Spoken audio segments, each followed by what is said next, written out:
Keluarga adalah tempat di mana kehidupan dimulai. Sepasang suami istri ini akan melakukan apa saja untuk melindungi keluarganya. Si suami adalah pekerja kantoran yang sangat sibuk, bahkan sering lupa ulang tahun istrinya. Si istri adalah wanita cantik yang lembut dan sangat sayang dengan keluarganya. Keduanya saling mencintai dan akan melakukan apa saja untuk keluarga kecil mereka. Dan ternyata mereka punya rahasia, punya kehidupan ganda. Si suami adalah agen elit NIS yang berbahaya, dan si istri adalah mantan sniper yang dibesarkan dan dilatih di luar negeri. Dan masa lalu kelam si istri datang, memburu dan mengancam ketentraman keluarga kecil mereka. Mereka terpaksa bertahan, bertarung, dan melawan.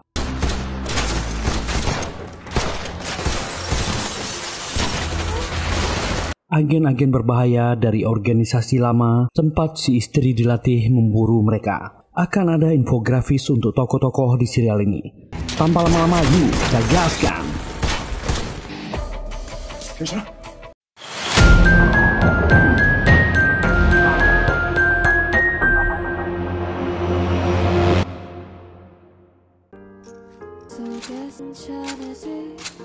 Di sebuah gudang yang gelap, seorang pria terbaring lemah dan terikat. Dan ada mobil yang datang, lalu orang-orang turun. Seorang pria menghampirinya, menendang dan mengancam pria ini. Tapi anehnya, pria inilah yang menyebutkan profil nama orang yang mengancamnya. Dia bernama Impulsung, 42 tahun, pedagang senjata gelap dengan Rusia, pengedar narkoboy dan buronan Interpol. Pria ini kaget dan marah. Siapa dia? Tiba-tiba pria yang terikat ini menyerangnya.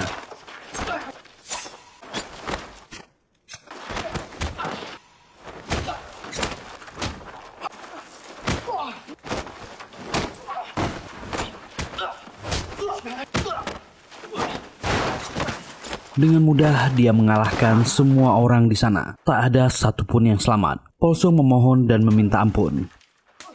Dan beberapa mobil lagi datang. Seseorang turun dan memanggilnya. Ternyata pria ini adalah agen NIS, Badan Intelijen Korea, yang bernama Kwon Do-hun. Dia memarahi rekannya yang bernama Im Jae-yul yang telat datang. Para tersangka dibawa. Do-hun bertanya ini tanggal berapa. Rekannya menjawab tanggal 6 pukul 10:30 malam. Do-hun teringat sesuatu, segera berteriak. Dia ingin meminjam ponsel. Dia sudah terlambat. Dia pun segera menelpon dan diangkat oleh putri kecilnya. Do-hun bertanya di mana ibunya. Anaknya menyangka si ayah sedang bersama ibunya. Ternyata istrinya sudah pergi ke Thailand. Do-hun menggigil. Dia melewatkan janji dengan istrinya. Dia harus bagaimana? Temannya Jae-yul menenangkannya. Inilah family The Unbreakable Bond. Di sebuah jalan raya, Do-hun sedang mengemudikan mobilnya. Dia akan menuju bandara. Mobilnya penuh foto keluarga dan dia membawakan buket bunga untuk istrinya. Do-hun menelpon ayahnya, Kwon Wong-soo. Karena anaknya terlalu ribut, dia segera menutup telepon. Pasangan ini adalah adik Do-hun, Kwon Ji-hoon dan istrinya Lee Mi-rim. Dan Mi-rim sedang hamil. Mereka naik lift dan sampai di rumah Do-hun. Tempat itu sangat berantakan, barang-barang berserakan. Mi-rim yang sedang hamil kesal.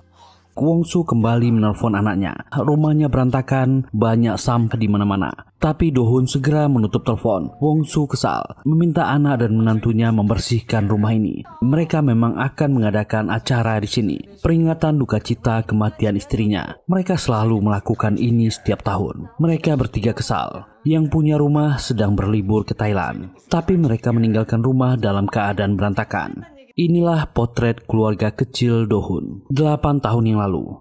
Inilah istri Kwon Do-hun yang bernama Gang Yura. Sejak menikah, Do-hun selalu tak pernah ada saat istrinya ulang tahun. Dan Yura juga tak pernah tahu suaminya adalah agen NIS. Do-hun mengaku dia hanya pria kantoran biasa. Dia beralasan, bosnya Kepala Oh selalu menyuruhnya bertugas di luar kota. Do-hun berjanji akan mengganti dan memberi hadiah untuk istrinya. Tapi itu terjadi hampir setiap tahun. Sampai putri kecil mereka, Kwon Min-so lahir. Dan Do-hun selalu melewatkan hari ulang tahun istri dan anaknya. Dia selalu menyalahkan Kepala Oh dan terlihat kesal, berteriak ini semua salah bosnya. Yura tetap mencoba mengerti pekerjaan suaminya. Kejadian yang sama terjadi setahun yang lalu. Saat Min-seo akan berulang tahun, Do-hun malah berbuat gila. Dia berolahraga tanpa baju atasan. Ibu-ibu komplek dibuat mabuk karena badan Do-hun memang bagus. Dia sibuk berlatih. Adiknya Ji-hun dan ayahnya malu melihatnya. Tapi Do-hun tak peduli. Dia menggendong anaknya, membawanya lari keliling komplek. Ayah dan adiknya segera pergi dari sana. Dia menyapa istrinya dan berteriak. Yura tak habis pikir melihat kelakuan suaminya. Dan Do-hun sudah seperti itu selama 10 tahun. Mereka bertiga pun mulai beres-beres. Dan di sebuah pesawat, gang Yura dalam perjalanan dari Thailand kembali ke Korea. Pesawat turbulensi, tapi anehnya wanita ini tetap tenang dan santai. Semua penumpang yang lain panik. Dan Gwang Do-hun sudah menunggu di bandara. Dia akan meminta maaf ke istrinya. Dia berjanji liburan dengan istrinya ke Thailand. Tapi dia melewatkannya lagi. Dan Yura terpaksa berlibur sendirian. Do-hun pusing dan bingung bagaimana meminta maaf ke istrinya. Dan Yura pun sampai. Do-hun langsung panik dan pura-pura tak bersalah. Meminta maaf sambil memberikan buket bunga. Dalam mobil Yura tetap diam. Walau Do-hun mencoba bicara dan merayunya. Dan berkata dia menjaga Min-seo dengan baik. Dia juga sudah membereskan rumah. Yura akan kaget melihat rumah mereka sangat bersih. Yura kesal dan bertanya tentang Kepala Oh. Kembali Do-hun mengatakan tugas kantor dan jahatnya Kepala Oh yang memaksanya bekerja dan mengurus bisnis ke luar negeri. Yura muak menyuruhnya menepi. Dia akan pulang sendiri. Do-hun minta ampun. Yura tak terima. Kepala Oh selalu mengusik acara keluarga mereka. Do-hun tetap tak tahu malu. Merayu istrinya, menyuruhnya menarik nafas, tenangkan dirinya. Yura tak peduli dan masuk ke mobil, meninggalkan suaminya. Do-hun mencoba bergelantungan di mobil, tapi akhirnya jatuh juga. Yura tak peduli dan pergi dari sana. Inilah putri kecil mereka, Kwon Min-seo, seorang anak perempuan yang aktif dan lincah. Dia sangat pandai bicara. Gurunya pun dibuat pusing. Bagaimana bisa menang dengan gadis kecil ini? Dan teman prianya Bo-seok dihajar Min-seo.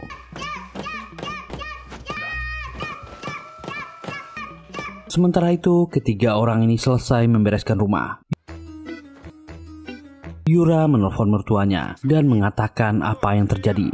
Mertuanya meminta menantunya jangan memaafkan anaknya, beri dia pelajaran, dan jangan sampai terkecoh. Mertuanya mengatakan rumahnya berantakan dan mereka yang membereskannya. Min-seo pun pulang. Dia naksir dengan temannya Bon-seok dan mengejarnya. Dia sudah mengatakan perasaannya, tapi Bon-seok takut dengan Min-seo. Dia terlalu kuat dan langsung kabur dari sana. Min-seo pun datang dan memeluk ibunya. Min-seo mengatakan dia rindu dengan ibunya. Mereka pun segera pergi dari sekolahan. Min-seo curhat ke ibunya. Dia ditolak oleh temannya. Bocil ini mengatakan, apakah benar ibunya yang mengejar ayah? Karena ayah kasihan, makanya dia menerimanya sebagai istri. Itu membuat Yura kesal dan tertawa. Do-hun tetap berusaha menelpon istrinya, tapi tak diangkat. Dia masuk ke area sebuah gedung seperti kafe dan bertemu dengan rekannya Jayul di luar. Dan turun ke area bawah. Tempat ini adalah kantor rahasia NES, tempat yang sangat rapi dan beberapa orang sedang bekerja. Do-hun meminta rekannya Yongji memeriksa berkas pekerjaannya. Kantor hari itu agak sepi. Semua tim yang lain bertugas di lapangan. Do-hun pun duduk di mejanya, mencoba menelpon anaknya, tapi tak diangkat. Dan Do-hun sudah di depan komplek apartemen mereka. Dia menunggu di depan portal. Mobil istrinya lewat, tapi tak mau berhenti. Min-seo sibuk memanggil ayahnya. Dia pun singgah ingin membeli kue kesukaan istrinya. Dan kue itu disiapkan Mr. Cha, pemilik toko kue. Dia meminta Do-hun baik dengan istrinya. Dia selalu pulang larut malam, mengabaikan keluarganya. Anaknya Min-seo suka mengeluh. Do-hun membantah. Dia orang kantoran, tentu saja sibuk. Mr. Cha memarahinya. Semua orang di komplek mengira istrinya janda. Do-hun tentu marah. Orang ini kembali menasihatinya dan memberikan kue. Memintanya membawa kue itu hati-hati. Dan kejadian, kue itu ditabrak pengunjung yang baru datang. Mr. Cha berkata, itu kue terakhir hari ini. Dan kue itu tak bisa diselamatkan. Dia akan membawa apa untuk istrinya? Apalagi Minseo mengirim pesan, apa dia berhasil mendapatkan kue kesukaan ibu. Dan akhirnya Dohun terpaksa membeli ayam goreng. Dan dia masuk ke rumah. Anaknya Minseo menyambutnya. Dan Yura keluar dari kamar. Dia tak mau bicara dengan suaminya. Dohun membujuk istrinya dengan ayam. Tentu langsung ditolak. Anak dan ayah ini makan ayam berdua. Minseo memarahi ayahnya. Harusnya dia membelikan kesukaan ibu. Minseo membuka kulit ayam, berikan ini pada ibunya.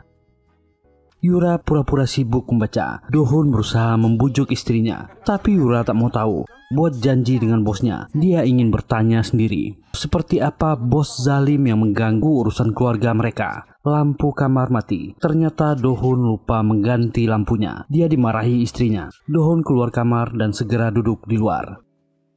Pagi baru datang. Yura segera menyiapkan sarapan. Minseo membangunkan ayahnya untuk makan.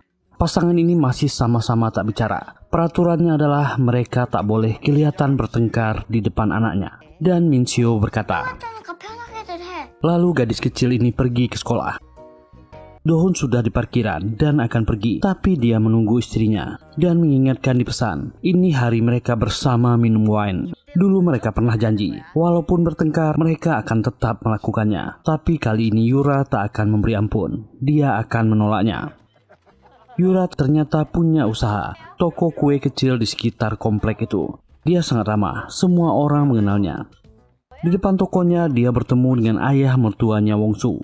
Pak tua ini meminta Yura untuk memilih foto mendiang istrinya yang akan dipakai untuk acara peringatan duka citanya. Setelah dipilih, Pak tua ini pun pergi. Dan dia ditelepon. Ternyata Pak tua ini punya pacar baru dan akan segera pergi menemuinya. Yura menyusun kuenya dan menulis menu kue hari ini. Dia melihat foto ibu mertuanya. Dia ingat mertuanya ini sangat baik padanya. Dan akhirnya dia menelpon suaminya. Dia akan memaafkannya.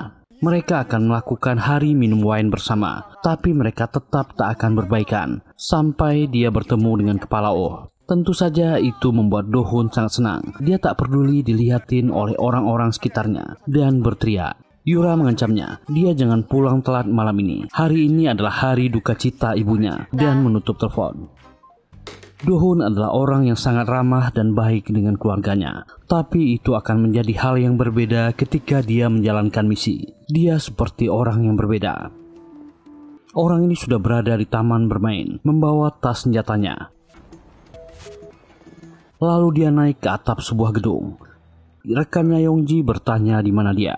Dohun menjawab, dia sedang mengawasi target. Yongji berkata kepala Oh mencarinya. Dan Dohun menemukan targetnya, seorang wanita muda. Yongji memintanya waspada. Wanita itu adalah kepala perekrut geng penipuan internasional. Sudah ada ratusan korban. Tapi Dohun menemukan wanita ini punya anak kecil dan sudah berkeluarga. Dia menutup telepon dan memutuskan untuk pergi dari sana. Sementara itu di rumah, ayahnya, adik dan iparnya sudah bersiap-siap. Mereka menyusun meja. Hari peringatan duka cita akan diadakan di rumah Dohun. Yura sibuk menyiapkan makanan. Pak tua Wongsu bertanya ke Yura, apa dia sudah menelpon Dohun? Yura menjawab suaminya akan segera pulang. Dan semuanya sudah siap. Semua makanan sudah di meja.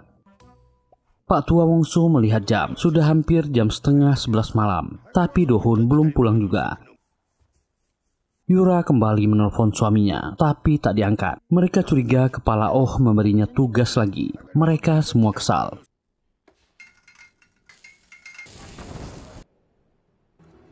Yura mengambil HP, membanjiri HP suaminya dengan pesan. Semua orang sudah lelah menunggu. Dan akhirnya Dohun pulang. Dia segera mengganti baju. Dan tentu saja kepala Oh yang menjadi alasan, yang memberinya tugas mendadak. Yura melihat HP suaminya, dan kepala Oh kebetulan menelpon. Yura ragu, dan dia mengirim pesan kepada kepala Oh. Dia harus datang ke rumahnya. Ini hari peringatan duka cita ibunya.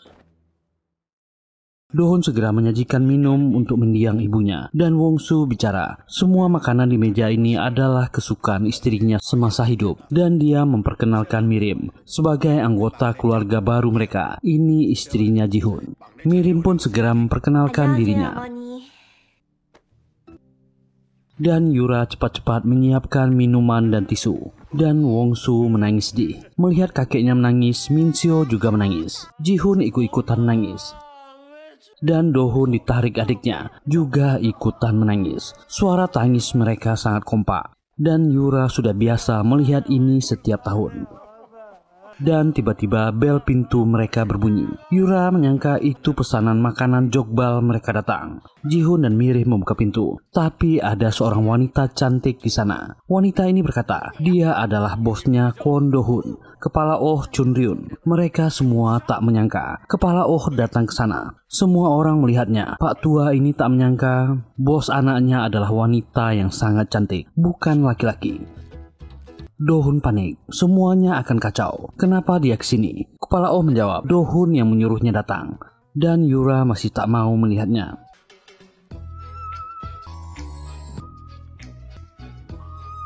Tak lama pesanan Jokbal datang. Kepala Oh curiga melihat orang berhelm ini, melemparkan bunga dan menutup pintu.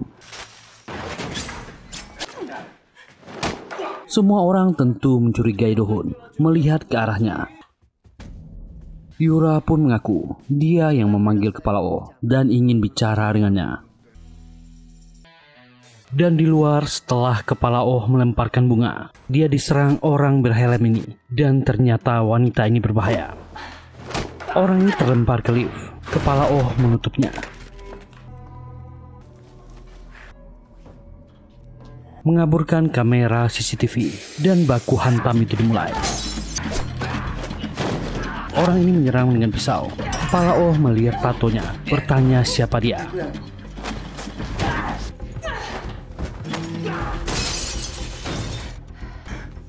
Dan dia menggunakan salnya.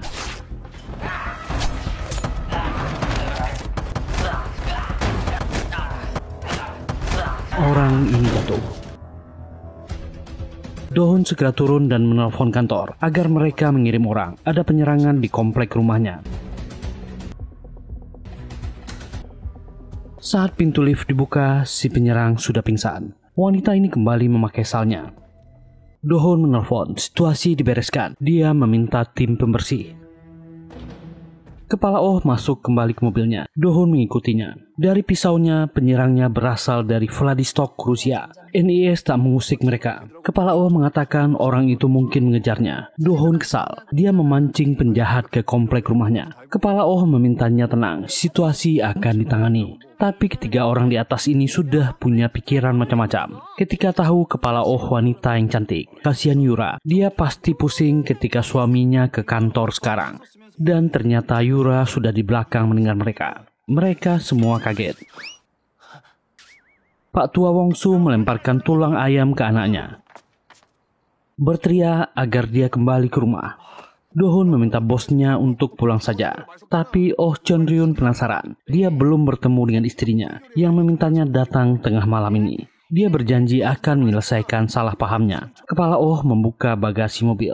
Dohun kaget melihat isinya. Dan kepala Oh masuk ke rumah, memperkenalkan dirinya. Wanita ini sangat pintar. Dia langsung memuji Pak tua Wongsu. Dia terlihat muda, memuji Jihun dan juga Mirim. Minseo juga dicandai. Dan terakhir dengan Yura yang tak mau bersalaman dengannya. Dohun langsung pura-pura tak tahu. Dan ternyata wanita ini membawa banyak hadiah. Dan itu adalah hadiah mahal yang sudah dia siapkan. Ini adalah permintaan maafnya kepada keluarga Dohun. Semua orang membuka hadiahnya. Itu barang-barang yang mahal. Semuanya senang. Yura langsung mengajukan komplain resmi. Dia memberi hadiah ini pasti ada maunya. Apa yang dia inginkan. Sudah banyak momen penting keluarga yang suaminya lewatkan. Semua orang tiba-tiba memarahi Dohun. Semuanya kecewa gara-gara dirinya. Dohun ingin membela dirinya. Kepala Oh menghentikannya. Sebagai agen rahasia, wanita ini tentu pintar bersilat lidah. Dia menangis. Ini gara-gara dirinya tak kompeten menjalankan tugas, membuatnya selalu membebani Dohun bawahannya. Dialah yang bersalah, tak mengerti masalah keluarga bawahannya. Perusahaan berutang banyak ke Dohun. Melihat dia menangis, ketiga orang ini jadi bersimpati dan balik membelanya. Bahkan Minseo juga. Dan yang tak disangka, Yura juga menangis. Dia telah salah menyalahkan suaminya, padahal dia telah susah payah mencari uang. Kepala Oh tak menyangka dramanya berhasil, membuat istri Dohun percaya. Suasana di sana langsung sedih. Dohun membujuk istrinya dan langsung disiku Yura. Tapi Yura sebenarnya tak percaya dengan wanita ini.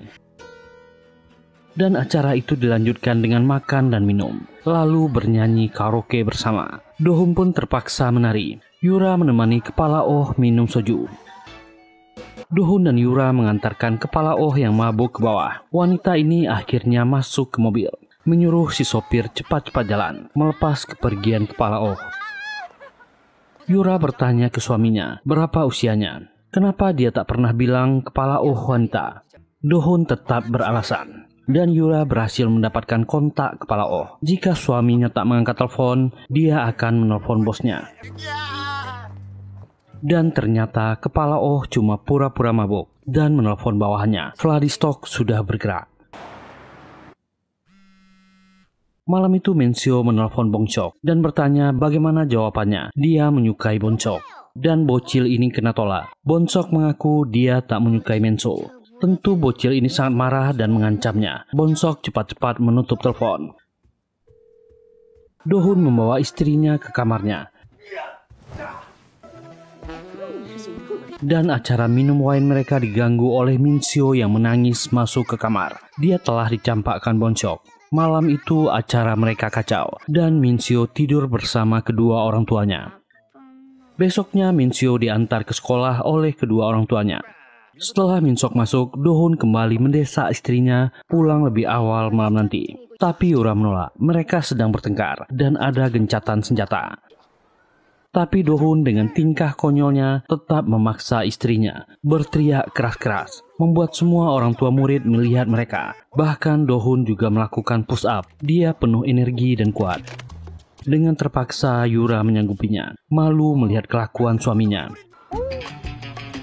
Dohun dengan gembira pergi dari sana. Dia menelpon adiknya, jemput Minseo dari sekolah, bawa ke rumah ayah. Dia akan memberinya 30.000 won. Itu membuat Jihun kesal. Saat akan ke kantor, Dohun singgah ingin membeli kopi. Sebuah pesan masuk, foto orang bernama Bo Yongdae. Dan dia masuk ke tempat latihan tenis untuk umum ini. Inilah orang yang bernama Yongdae, sedang bermain tenis dengan rekannya. Dan Dohun bermain tenis di sebelahnya, sambil mengamati targetnya. Dia mengamati semua kebiasaan orang ini, dan menyadap HP-nya. Sementara Pak Tua Wonsu bertemu dengan pacar barunya yang bernama Bak Bunson. Pak Tua ini kelihatan sangat gembira. Mereka makan bersama setelah bersepeda. Apalagi dia diberi hadiah oleh Kepala Oh, tiket perjalanan dan hotel ke Qingdao. Dan tentu saja Pak Tua ini mengajak pacar barunya ke sana. Dan Kepala Oh mendapat telepon dari informannya. Kurir yang menyerangnya kemarin bernama Min Junki, usia 32 tahun, menjalankan tempat judi di Rusia dan baru pulang ke Korea tahun ini. Dan Kepala Oh melihat brankas lemari besinya. Dohun sedang di mobilnya, sedang membaca dokumen targetnya. Yongdae adalah pemilik perusahaan asuransi bodong yang sering menipu korbannya dan tak membayar polis asuransi. Sudah banyak yang menjadi korban. Dohun mengikuti orang ini. Sampai malam Dohun masih di tempat latihan tenis dan mengamati seluruh area itu, di mana posisi dia akan mengeksekusi targetnya. Sementara Yura akan menutup tokonya. Penjualan tokonya hari itu sangat sepi. Tiba-tiba ada seorang pria yang masuk. Dia ingin memesan kek dalam jumlah banyak untuk 2 hari lagi. Saat Dohun akan pulang ke rumah, dia ditelepon Minseo, meminta agar dia dijemput di rumah kakeknya. Dohun segera membujuk anaknya. Dia akan dijemput besok pagi dan segera menutup telepon. Dohun dengan percaya diri datang ke toko kue istrinya, tapi istrinya sedang sibuk dan lembur, dan mengatakan dia banyak pesanan dalam jumlah banyak untuk 2 hari lagi. Setelah lama menunggu, Yura berkata, "Ayo pulang," dan Dohun segera membantu membereskan barang-barang. Mereka pun sampai ke apartemen. Dia dengan semangat membopong istrinya pulang. Mereka masuk ke rumah, Dohun berteriak gembira. Dan yang tak disangka, seluruh keluarga Dohun ada di sini. Ayahnya mengatakan ada pemadaman listrik di rumah mereka, dan Jihun TV-nya rusak. Dia ingin menonton siaran sepak bola malam ini. Tentu saja itu membuat Dohun kesal, tapi dia tak bisa berbuat apa-apa dan menahan semua kekesalannya. Acara mereka malam itu gagal lagi. Dan pesanan kek Yura selesai. Pesanan itu diangkut ke mobil. Pria yang memesan ini berterima kasih. Jika dia memesan di tempat lain pasti mahal sekali. Tak salah Oh Chunryun merekomendasikan toko kue milik Yura. Yura kaget. Ternyata pelanggan ini direkomendasi oleh kepala Oh. Dia kembali masuk ke tokonya. Dia kesal dan membereskan semua barang di tokonya. Menyangka pesanan itu datang sendiri. Ternyata kepala Oh terlibat.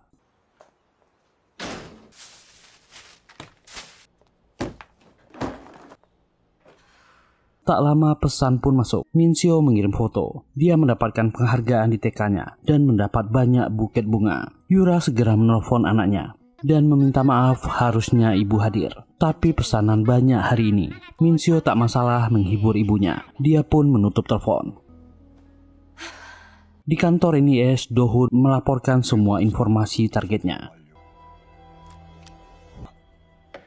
Dan hari pelaksanaan misi datang. Dohun mengamati seluruh area dan mulai menghitung, mengamati cuaca dan arah angin. Orang ini sangat ahli dan bisa melihat mana gedung yang cocok. Dan malamnya dia sudah di kamar hotel di sebuah gedung yang tinggi. Itu hampir berjarak 2 kilo dari tempat latihan tenis. Yura dalam perjalanan dengan taksi. Dia sedang menuju hotel karena suaminya memesan hotel malam itu untuk mereka berdua. Tapi yang tak disangka, dia mendapat pesan dari kepala Oh. Ternyata wanita ini hadir di acara penghargaan anaknya di TK. Kepala Oh mengirim foto-foto padanya. Itu membuat Yura kesal. Apa maksud wanita ini? Kenapa dia hadir di TK anaknya dan berfoto dengan Minseo? Dia seperti dijebak. Itu membuat Yura sangat kesal.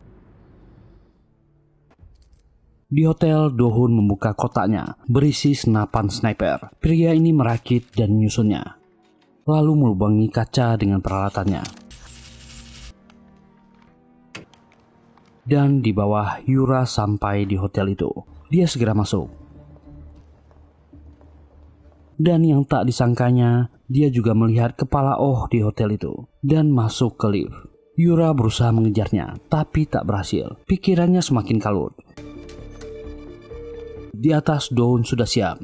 Hanya dengan lubang kecil, dia membidik dan mengatur senjatanya. Target terlihat. Dia menembak. Itu sangat bersih. Target meninggal. Dan Dohun mendengar suara langkah kaki di luar berjalan menuju kamarnya. Dan Dohun langsung bergegas mengganti pakaian, menyemprotkan parfum, menabur bunga di lantai. Bahkan juga di tempat tidur. Dohun sangat bersemangat. Bel berbunyi. Itu pasti istrinya Yura dan membuka pintu. Tawanya terhenti. Itu ternyata kepala Oh. Tentu Dohun kaget, bertanya kenapa dia kesini. Kepala Oh melihat keadaan kamar. Dohun mengatakan dia sibuk, silahkan pergi. Kepala Oh tak peduli dan masuk ke kamar. Dia punya sesuatu yang penting dibicarakan. Dohun tentu cemas, melihat sekeliling dan menutup pintu kamar. Sementara di bawah, Yura tentu gelisah. Dia sudah membayangkan banyak hal yang buruk. Dan melihat foto keluarganya, Yura pun memutuskan untuk pergi ke nomor kamar hotel yang diberikan suaminya. Sementara di atas, kepala Oh hanya ingin memberikan dokumen misi yang harus diselesaikan Dohun. Tapi Dohun menolaknya. Kenapa harus dia yang melaksanakannya? Kepala Oh memintanya karena dia dan agen yang lain akan keluar kota. dan Dohun membaca dokumen itu. Seorang target yang bernama Carly Young. Sementara Yura sudah di depan kamar. Pikirannya entah kemana-mana. Menguatkan hatinya, dia masuk ke dalam. Dan mendengar suara percakapan. Dohun memaksa kepala Oh pergi. Dan Yura melihat suaminya memegang kepala Oh. Dohun tentu pucat. Ini tak seperti dugaannya. Ini tak benar. Meminta kepala Oh memberitahu istrinya yang salah paham. Yura menahan tangisnya dan meminta kepala Oh minum dengannya. Ada yang ingin dia bicarakan. Akhirnya kedua wanita ini minum di bar hotel. Mereka berlomba mengisi gelas masing-masing. Dan minta tambah minum ke pelayan. Kepala Oh menduga ini akan lama. Sedangkan Yura bertanya-tanya, apakah perselingkuhan suaminya sudah lama? Keduanya saling menatap tajam. Setelah 1 jam, akhirnya kepala Oh bertanya, apa yang Yura inginkan? Ungkapkan saja keluh kesahnya. Dan Yura langsung menyiramkan minumannya. Kepala Oh ingin membalas, tapi tak jadi. Tiba-tiba Yura berkata, ambil saja suaminya, jangan keluarganya. Yura memaki kepala Oh, dan itu membuatnya tertawa. Dan menjelaskan, dia tak selingkuh dengan Dohun. Gang Dohun hanya partner dan koleganya selama 10 tahun ini. Dia yang terbaik dalam menjalankan tugas. Cuma itu saja, terserah Yura percaya atau tidak. Dan Yura meluapkan semua kemarahannya. Dari kepala Oh yang menyuap keluarganya dengan barang mahal, bahkan diam-diam menemani anaknya Mincio di TK. Padahal itu gara-garanya. Yura mengumpat. Dan akhirnya kedua wanita ini minum terus, sampai mereka mabuk berat. Mereka meracau dan saling curhat keadaan masing-masing. Kepala Oh mengaku dia sangat kesepian. Dia menyedihkan. Yura pun izin ke kamar mandi. Sementara di kamar, Dohun stres. Kenapa mereka sangat lama mengobrol? Dan akhirnya kepala Oh menelponnya, memintanya menjemput istrinya. Bersikap baiklah pada istrinya. Dia selalu membicarakan Dohun sampai membuatnya muak. Mereka adalah pasangan yang luar biasa. Yura jadi percaya kepala Oh tak sejahat itu. Dia duduk di samping kepala Oh dan tertidur. Kembali acara berdua pasangan ini gagal. Paginya Dohun menyiapkan makanan dan Yura sibuk mensetrika baju. Pura-pura saling tak terjadi apa-apa malam tadi. Karena penasaran, Dohun pun bertanya, apa yang dia bicarakan dengan kepala Oh. Tiba-tiba Mincio berteriak, membuat keduanya kaget. Ternyata dia hanya ingin diantar ke sekolah pagi-pagi. Ingin melihat temannya bonsok latihan drama pagi di sekolah.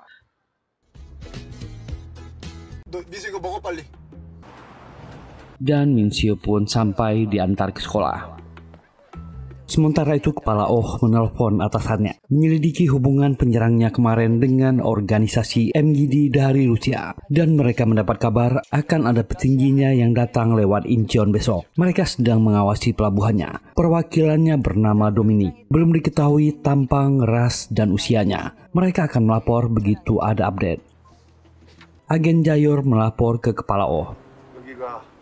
Dominic mungkin datang besok atau lusa, dan mereka berhasil memulihkan data di ponsel Junki. Itu adalah foto-foto Pastor Carly Young. Dia segera menelpon timnya agar menyelidiki hubungan antara Carly Young dengan Min Junki. Mereka sementara akan fokus ke Dominic. Dan tugas Dohun adalah mengikuti kegiatan Pastor Carly Young. Dia hanya terlihat seperti pendeta biasa yang mengurus gereja dan anak-anak di panti asuhan. Hari-hari itu dia mengajak anak-anak panti untuk makan di restoran dan Dohun mengawasinya.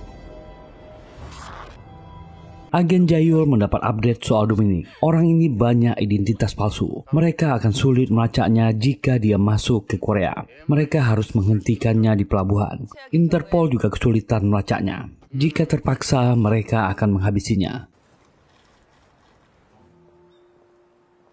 Dohun seharian mengawasi Pastor Carlyung. Di luar dia terlihat seperti orang biasa. Mereka sudah menyadap HP-nya. Orang ini menerima konsultasi dan memberi bimbingan kepada jemaatnya. Dan Dohun mengabari Kepala Oh. Dia belum menemukan hal yang mencurigakan soal orang ini. Tak ada aktivitas mencurigakan dan berbahaya. Tapi Kepala Oh memintanya waspada. Orang ini dalam penyamaran. Dia harus tetap mengamatinya. Agen Jayul berhasil mendapatkan foto Dominic dan menunjukkannya ke Kepala Oh. Dan Dohun pergi dari gereja, mengunjungi sebuah penginapan tak jauh dari sana dengan tas senjatanya. Dia masuk ke sebuah kamar dan membuat simulasi. Ini jarak yang cocok jika dia diminta untuk menghabisi target Carlyung.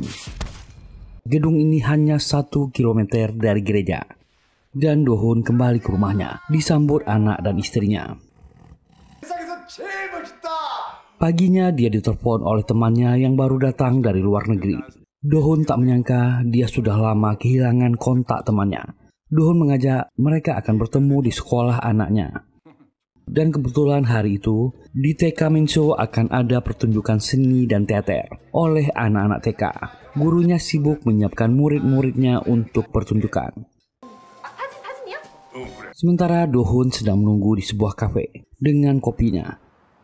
Dan telepon dari Kepala Oh masuk. Dohun diberi instruksi. Kantor pusat sudah memutuskan. Dia diperintahkan menghabisi Carlyung.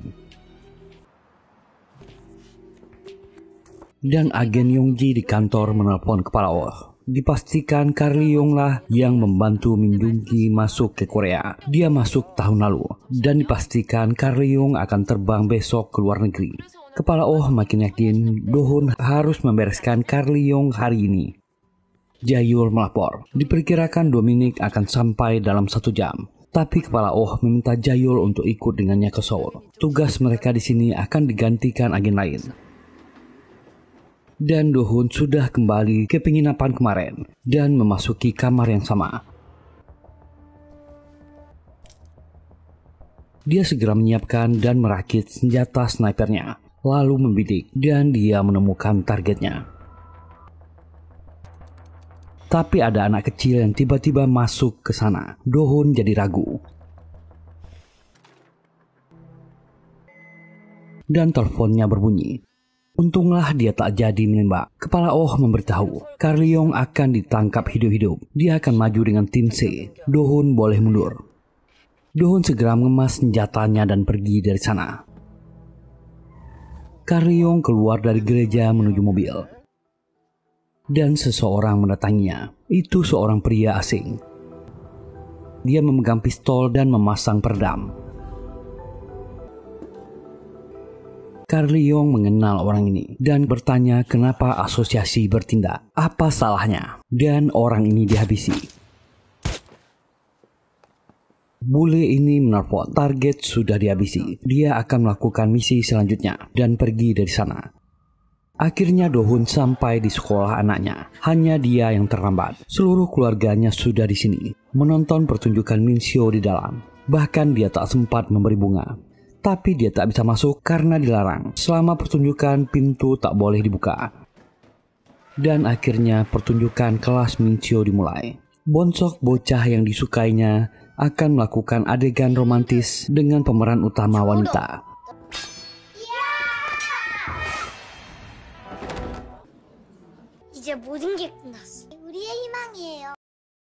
Minseo yang tak terima mendorongnya lalu mencium Bonsok.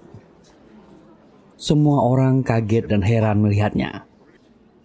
Sementara Dohun terpaksa naik dari lantai atas, kaget melihat adegan drama itu. Beraninya anak itu mencium putrinya. Dan seseorang menyapanya. Ternyata bule tadi adalah teman Dohun yang bernama Wolfie. Tim NIS segera ke TKP dan memeriksa mayat Carlyung. Kepala Oh memastikan orang ini adalah anggota Serikat MGD. Dan acara teater di sekolah TK Minseo selesai. Yura marah pada anaknya. Kenapa dia bertindak di luar naskah? Dan Dohun juga kesal. Hanya ayahnya yang boleh dicium. Dan Min Seo pun protes. Dia melakukan itu untuk bertahan hidup. Dia tak tahan melihat Bonsok melakukan adegan romantis dengan anak lain.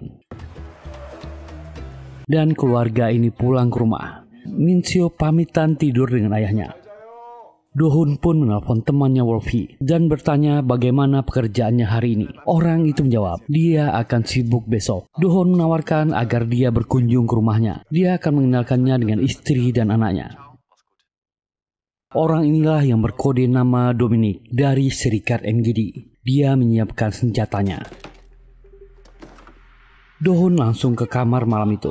Tak ada lagi yang mengganggu dia dan istrinya. Dan kembali Min Seo masuk. Dia ingin memberikan bola milik ayahnya ke Bonsok karena bocil itu suka main sepak bola. Do-hun menolaknya. Bola itu adalah koleksinya yang berharga. Istrinya Yura kesal dan merebut bola itu.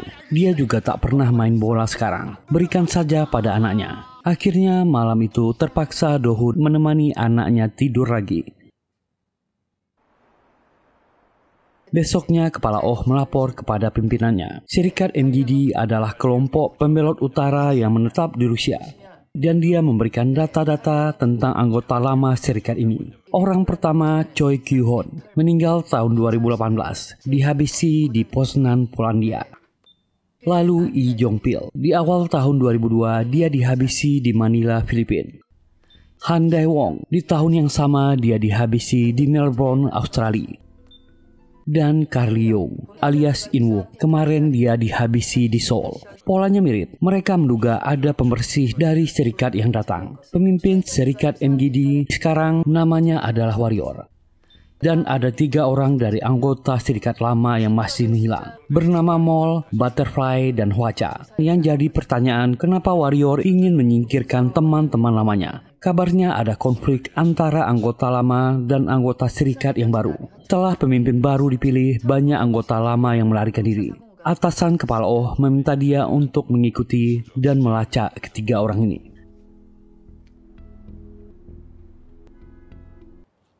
Agen Jaeyor melapor ke Kepala Oh. Dia telah menemukan jejak Mol. Orang ini sekarang seniman dan punya galeri di rumahnya. Dia hampir tak pernah keluar rumah. Kepala Oh sangat yakin pembersih baru yang dikirim serikat adalah orang berkode Dominic. Dia pasti mengejar Mol. Meminta Jaeyor memberikan update laporan terus. Dan Do-hun sudah di suatu tempat. Dia memasuki gedung yang sepi itu. Dan disinilah ternyata markas rahasia Jaeyor di gedung sebelah kediaman Mol. Memantau pergerakannya, Jaeyor memberikan Do-hun dokumen untuk dibaca dan meninggalkannya. Dia akan makan siang. Itu adalah data diri Mol atau Kim Kwang-seok. Inilah orangnya. Dia selalu berada di dalam galerinya dan jarang keluar rumah. Sementara Jaeyor makan siang, Do-hun lah yang menggantikannya mengawasi Mol. Mereka berbincang di telepon. Dan Do-hun melihat sesuatu di area rumah Mol. Orang itu meninggalkan gedung, dikawal 2 orang bodyguard. Dia memberi laporan ke Jaeyor agar segera bergerak. Do-hun pindah ke atap agar bisa melihat lebih jelas. Itu terpantau jelas. Dia akan tetap di sini. Jaeyor sudah mengikuti orang itu dari belakang. Do-hun mengatakan orang itu cuma bertemu dengan kenalannya dan tak bergerak, tetap pada posisinya. Dan besoknya mereka kembali mengawasi Mol. Do-hun meminta Jaeyor bergerak. Ada beberapa orang yang mondar-mandir di depan galeri. Jaeyor memeriksa, tapi tak ada yang mencurigakan.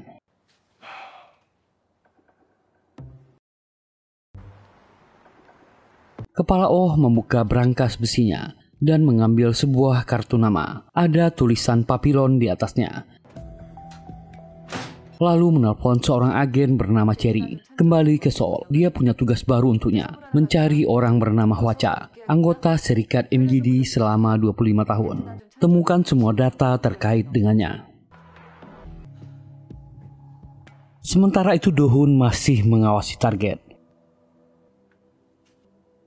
Dan tiba-tiba lampu mati di area itu. Karena merasa curiga, Do-hun mengintip lewat jendela, melihat ke arah rumah Mol, dan segera bicara dengan Jaeyor agar dia memeriksanya. Jaeyor pun bergerak. Tapi Dohun merasa ada yang tak beres. Dia segera berlari ke bawah dan akan menyusul temannya. Lalu dia masuk ke rumah mall. Tempat itu sangat sepi. Semua pengawalnya sudah dihabisi.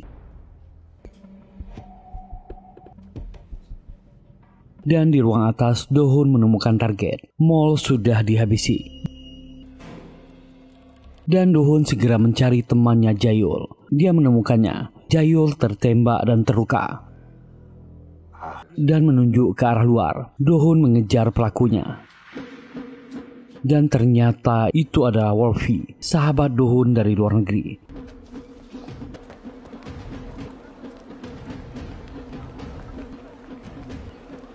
Orang ini segera memakai masker dan Dohun tak melihatnya dengan jelas. Dohun mengikutinya. Wolfie sadar ada yang mengikutinya dan menunggu dari balik dinding, bersiap dengan senjatanya. Dohun mendekat dengan waspada.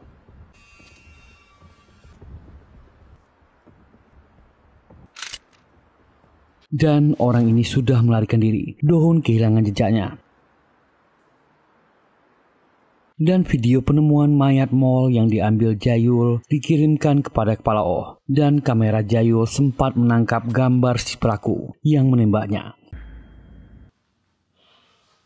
Kepala Oh segera menelpon tim NIS di kantor pusat. Dia akan mengirim video. Tolong identifikasi wajahnya. Setelah membawa Jayul ke rumah sakit, Dohun datang ke kantor. Dia protes kepada Kepala Oh. Tugas mereka hanya mengawasi. Harusnya dia memberi kabar jika tugas ini akan berbahaya. Jayul temannya hampir meninggal. Kepala Oh berkata inilah risiko pekerjaan mereka. Dan Dohun melihat temannya di rumah sakit. Dia masih tertidur setelah diobati. Tiba-tiba ada telepon dari Yura. Dohun tak mengangkatnya. Tak lama Jayul pun sadar. Dohun memarahinya. Untunglah dia masih selamat. Jika peluru itu meleset sedikit lagi, nyawanya tak akan tertolong. Fokuslah untuk pulih. Jangan memikirkan pekerjaan ini lagi. Dan Dohun pergi dari rumah sakit dan akan pulang. Dohun pun berjalan ke arah rumahnya. Kepala Oh menelpon agen Jayul yang sedang dirawat. Apa dia melihat wajah Dominic? Jayul mengaku dia tak jelas melihatnya. Kepala Oh meminta Jayul untuk pulih cepatnya. Wolfie atau Dominic sedang dalam taksi. Dia dalam perjalanan ke rumah temannya Dohun. Sementara hari itu Dohun sedang di rumah, membantu istrinya memasak. Dia berkata, temannya dari luar negeri akan datang. Dan tak lama bel berbunyi. Wolfie memang sudah lama tak bertemu dengan temannya. Dohun dulu bertemu dengannya ketika dia tugas militer di luar negeri. Wolfie berinteraksi dengan baik dengan keluarga ini. Mereka minum banyak bir malam itu. Dan saat akan minum wine, tak sengaja wine tumpah ke baju Wolfie.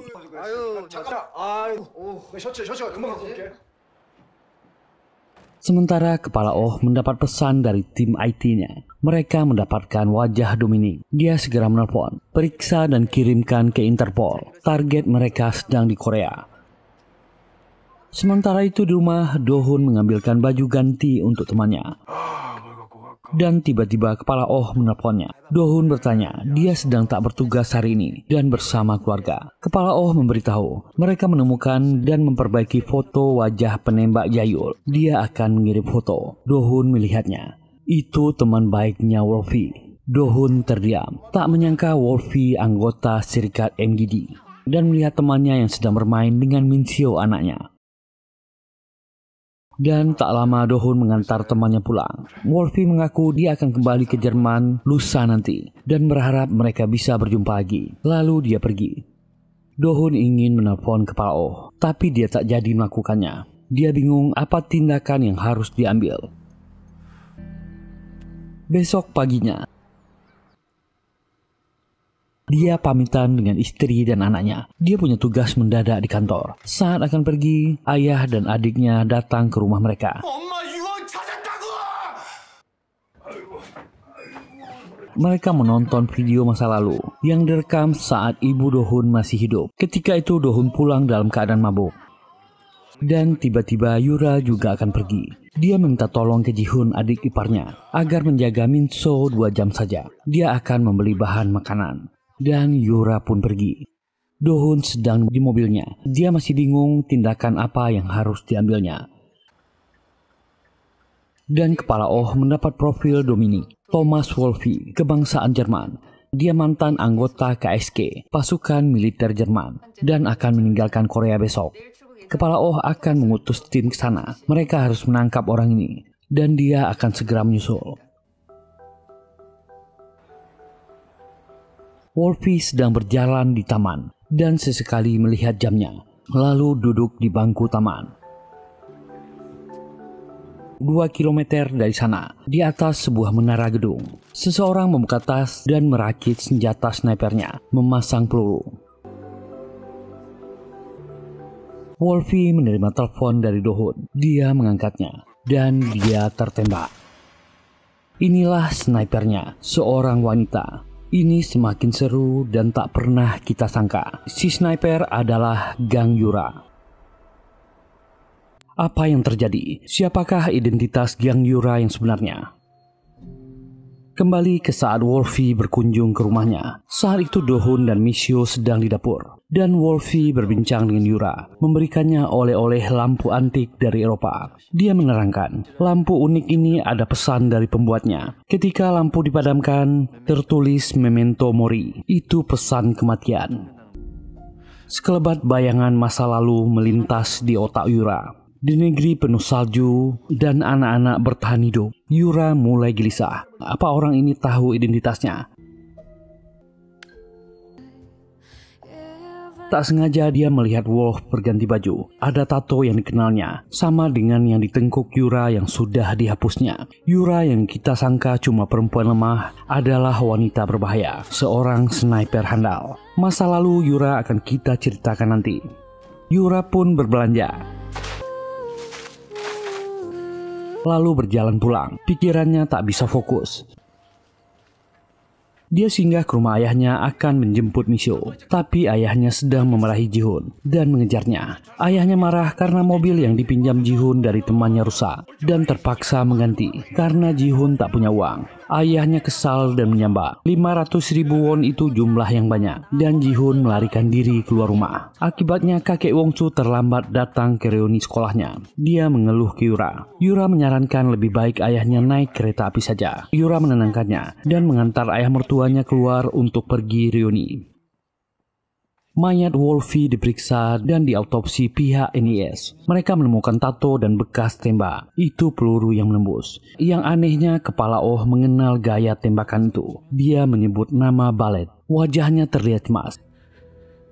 Saat dia keluar, dia bertemu dengan Gon Do-hoon. Pihak NIS sudah tahu Wolfe berkunjung ke rumahnya kemarin, dan mereka teman lama. Temannya adalah Dominic. Do-hoon penasaran, apa mereka berhasil tahu identitas penembak. Kepala Oh sedang menyelidikinya, meminta Do-hoon tak ikut campur masalah ini. Yong-ji menelpon atasannya. Mereka sudah memeriksa dan mengambil semua data CCTV di area itu, dan media sudah diurus. Kepala Oh meminta ini jangan sampai bocor.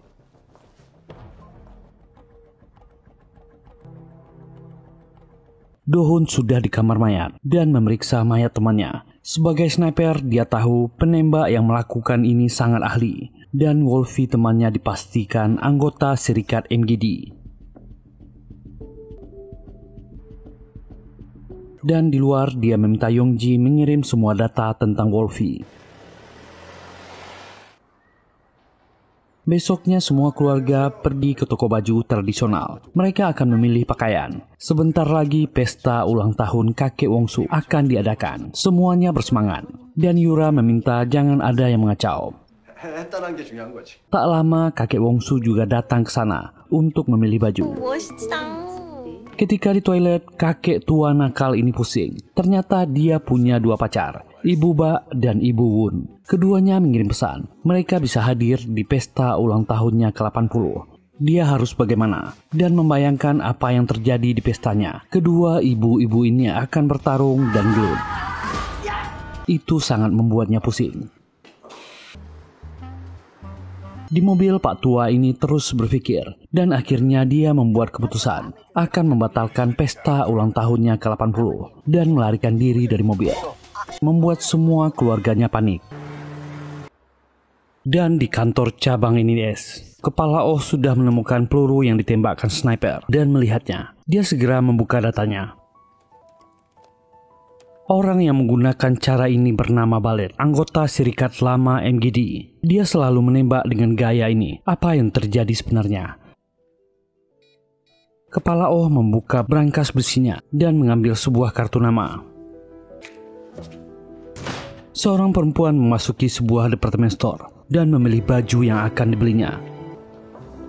Lalu dia menaiki lift dan ada seseorang di dalamnya, itu Kepala Oh. Lift mulai turun. Dan sampai semua yang menaiki lift turun, tinggal mereka berdua. Kepala Oh berbisik, Ballet sudah kembali. Dan Kepala Oh keluar dari lift, meninggalkan wanita ini sendirian. Wanita ini bernama Mayon Rim. Dia pulang ke rumahnya. Dia berprofesi sebagai peramal kartu tarot. Barulah dia sadar Kepala Oh memasukkan sesuatu di tasnya dan dia memeriksanya. Itu foto mayat Dominic dengan tato terpampang jelas. Yura mencoba menelpon ayah mertuanya, tapi tak aktif. Mencoba menelpon tetangga dekat rumahnya, tapi Pak tua ini belum pulang juga. Ternyata Pak tua ini masih di taman, masih pusing dengan kisah percintaannya. Apakah dia benar-benar harus membatalkan pesta ulang tahun ke-80-nya? Jika anak-anaknya tahu apa yang harus dia katakan. Dan dia masih sempat melihat nenek-nenek kesulitan mengayuh sepeda. Dia mendekatinya, memberitahu caranya ke nenek ini. Nenek ini kagum melihatnya, dia sangat kuat. Itu menarik perhatian nenek-nenek yang lain di sana. Pak tua ini memang memiliki pesona yang kuat. Tak heran pacarnya ada 2. Saat akan ke kantor pagi itu, Dohun menerima sebuah dokumen di HP-nya, profil seseorang. Dia segera bergegas ke kantor dan menemui Yongji. Dia protes kenapa dia mengirim data itu. Yang dia butuhkan adalah data profil Wolfie. Yongji mengatakan itu adalah data seorang asasin kebangsaan Korea Jepang bernama Ko In-bo. Seharusnya itu target Im Jae-yul, tapi dia sedang sakit. Yongji meminta Dohun yang melakukannya. Tentu saja Dohun protes. Kenapa harus dia yang menyelesaikannya? Ini pasti perintah Kepala Oh. Tapi Yongji segera menutup mulutnya, dia tak tahu apa-apa. Dohun mendesak Yongji memberikan data Wolfie, tapi wanita ini tak bisa. Dia tak diperbolehkan Kepala Oh, dan dia harus menyelesaikan tugas itu secepatnya. Dohun mengunjungi temannya agen Jae-yul di rumah sakit. Dia meminta data tentang Ko In-bo, tapi Jae-yul sedang sibuk dengan mantan istrinya karena baru saja dikirimi buket bunga yang berisi ucapan cepat sembuh. Dia kesulitan ingin mengatakan apa. Dohun mengejeknya. Dengan sikapnya ini, mantan istrinya tak akan kembali padanya. Dan Dohun mengaku dia memahami wanita jauh lebih baik darinya. Karena muak, Jae-yul segera menceritakan tentang In-bo. Orang itu bekerja sangat baik. Ada beberapa petinggi politik yang jadi korbannya. Dia cepat dan akurat. Dohun harus hati-hati jika mengejarnya. Dan Dohun sudah berada di depan sebuah gedung. Ko In-bo bekerja sebagai guru tutor di sebuah tempat kursus bahasa Inggris. Dan semua muridnya pulang. Dia memeriksa HP-nya yang berbunyi paketnya telah dikirim. Orang ini tersenyum dan dia menuruni tangga, mengisi absen dan akan pulang. Dohun mengawasinya lalu mengikuti orang ini. Orang ini sudah di bus, duduk di depan, dan Dohun duduk di bangku belakang sambil memotret orang ini. Bus pun berhenti memasuki terminal di tempat berhenti terakhir. Semua orang turun. Dohun melihatnya dari jauh dan mengawasi area sekelilingnya. Tempat itu sangat sepi. Dia melihat sebuah gedung yang cocok tak jauh dari sana.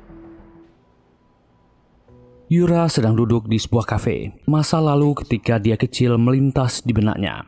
Memento mori adalah kata-kata yang diucapkan oleh temannya ketika dia kecil dulu.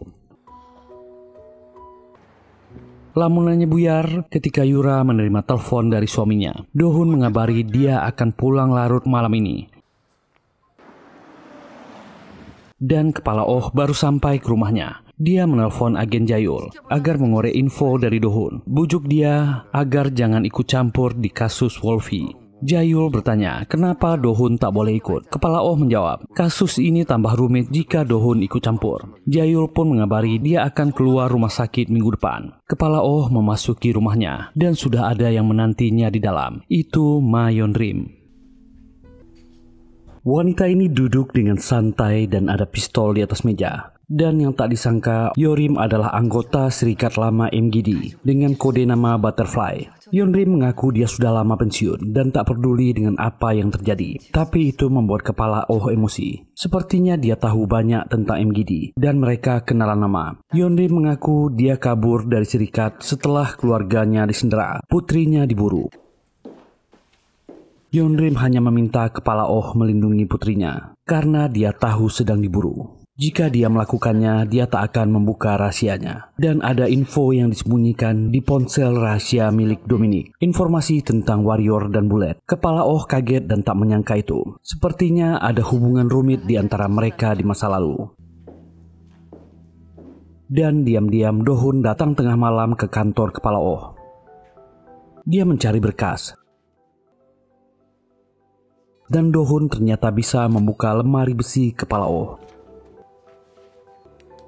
Mengambil dokumen tentang Wolfie atau Dominic temannya. Semua data ada di sana. Do-hun mulai paham apa yang terjadi. Kepala Oh sudah di hotel. Dia mencari jejak ponsel rahasia milik Dominic.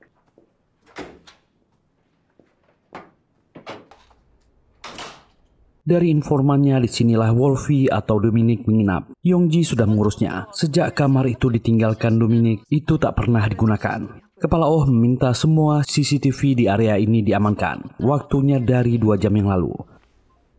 Kepala Oh memeriksa ruangan itu. Seluruh tempat diperiksa. Dan dia tak menemukannya. Ingat wanita di hotel yang berpapasan dengan kepala Oh tadi? Ternyata itu Gang Yura. Dia sudah mengamankan ponsel rahasia milik Wolfie dan sudah ditaksi. Ketika kepala Oh memeriksa CCTV, barulah dia curiga dengan orang bertopi yang ditemuinya di hotel. Dia yakin serikat mengirim asasin baru dan meminta bawahannya memeriksa. Kemungkinan besar wanita. Dan dia membuka brankas. Mencari dokumen milik Wolfie, tapi sudah hilang. Dan dia yakin Do-hun yang mengambilnya. Kepala Oh langsung menelpon Yura. Dia ingin datang ke rumahnya dan minum teh bersamanya. Yura pun menjawab dia boleh datang. Dan Do-hun sudah berada di atap gedung. Dia di area terminal terakhir kemarin, tempat Ko In-bo berhenti. Do-hun membongkar dan menyiapkan snipernya. Dan mulai membidik. Target terlihat.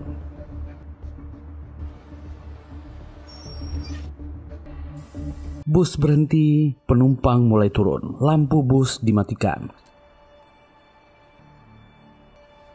Saat In-bo akan turun, dia sadar, tapi telah telat, dan Do-hun menembak. Do-hun segera turun dan menuju ke arah bus. Lalu masuk ke dalam, dan memeriksa.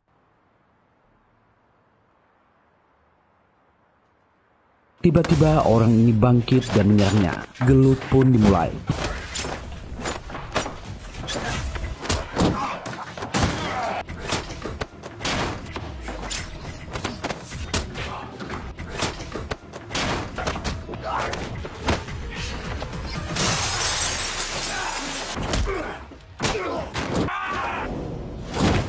Do-hun terdesak dan membalikkan situasi.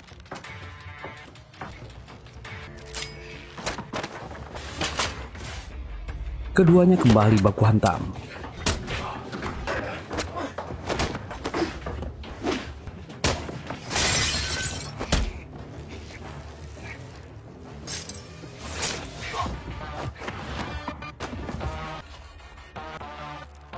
Orang ini jatuh dan akan melarikan diri. Do-hun mengejarnya.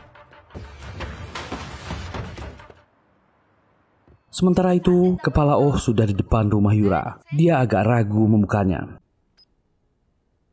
Tiba-tiba telepon itu berbunyi. Min-seo berteriak, "Ibu, ada telepon." Dan celakanya itu HP rahasia milik Wolfie. Min-seo mengangkatnya dan bicara, "Siapa ini?" Yura segera mengambil HP itu. Suara di seberang berkata, "Di sebuah bukit salju, 2 orang tentara membawa sekelompok anak-anak dengan mantel putih. Dan semuanya membawa senapan sniper di tangannya. Mereka dibagi menjadi 4 tim untuk menyebar di hutan. Mereka semua sudah di balik pohon, siap dengan senapan di tangan. Dengan tangan lemah berusaha mengangkat senjata. Itu adalah pelatihan sniper yang dilakukan Serikat MGD. Mereka selalu diajarkan, penembak sniper tak boleh tertangkap. Dan target harus dihabisi dengan peluru pertama. Tahan nafas dan menyatulah dengan senjata." Dan Yura mengenal suara di telepon itu. Dia buru-buru mematikannya. Telepon itu bagai mimpi buruk baginya yang mengalihkan pikirannya dan segera membawa Min-seo ke kamarnya. Bahkan melupakan kepala Oh yang menunggu di luar. Di luar, kepala Oh mendapatkan telepon dari bawahannya. Mereka melaporkan telah kehilangan jejak Do-hun. Kepala Oh memerintahkan timnya untuk mencari keberadaan Do-hun. Kepala Oh merasa ada yang tak beres dengan sikap Yura. Dia memilih menunda bertemu dengan wanita ini dan kembali ke kantor. Yura menjadi sangat waspada. Sejak orang misterius itu menelponnya, dia melihat rumahnya, menutup semua jendela dan pintu, menyiapkan semua alat pertahanan diri. Dia khawatir dia dan keluarganya diserang. Yura sangat panik, suaminya tak bisa dihubungi. Lalu Yura mengirim pesan ke kepala Oh. Dia tak bisa bertemu saat ini. Do-hun pun turun dari bus mencari Ko In-bo yang kabur. Orang ini sudah di mobilnya dan akan menabraknya. Do-hun menghindar, dia sempat bergelantungan di mobil dan dia jatuh. Do-hun memberi kabar, dia gagal menghabisi targetnya. Untunglah Do-hun telah meninggalkan pelacak pada mobil Ko In-bo. Do-hun memutuskan kembali ke kantor. Dan kepala Oh membantunya dan menjahit lukanya. Kepala Oh marah padanya, dia ceroboh, dan dia juga mengambil dokumen Wolfie.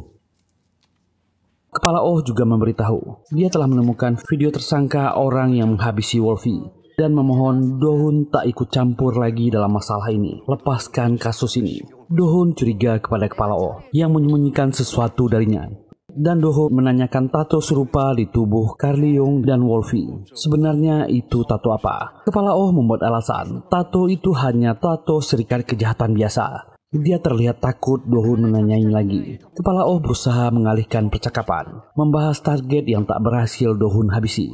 Saat Do-hun menyebut nama Ko In-bo dan kode kasusnya, dan ini tugas milik Jayul, asasin bayaran dari Jepang dan ahli pisau. Kepala Oh teringat sesuatu, tapi dia menutupi wajahnya yang berubah. Do-hun menyadari keanehan wajah bosnya ini. Kepala Oh beranjak pergi. Dia menerima laporan soal lokasi pelacak yang ada di mobil Ko In-bo dan melarang Do-hun terlibat di kasus ini. Lupakan soal tato dan Ko In-bo. Fokus pada penyembuhannya dan jaga keluarganya.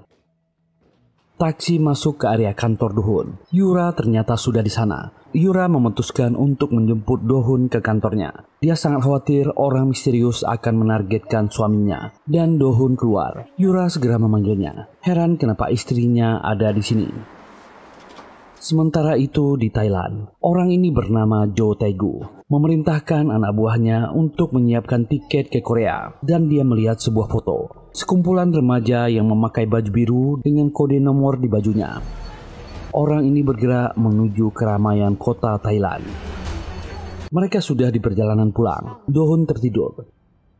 Yura segera menahan kepalanya dan memeluk suaminya.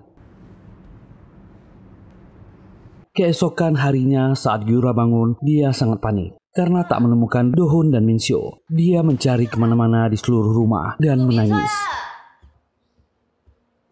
Dan keduanya pulang. Yura memarahi mereka karena pergi tanpa mengabarinya. Do-hun tak mengerti kenapa istrinya sangat marah, padahal mereka hanya pergi berolahraga.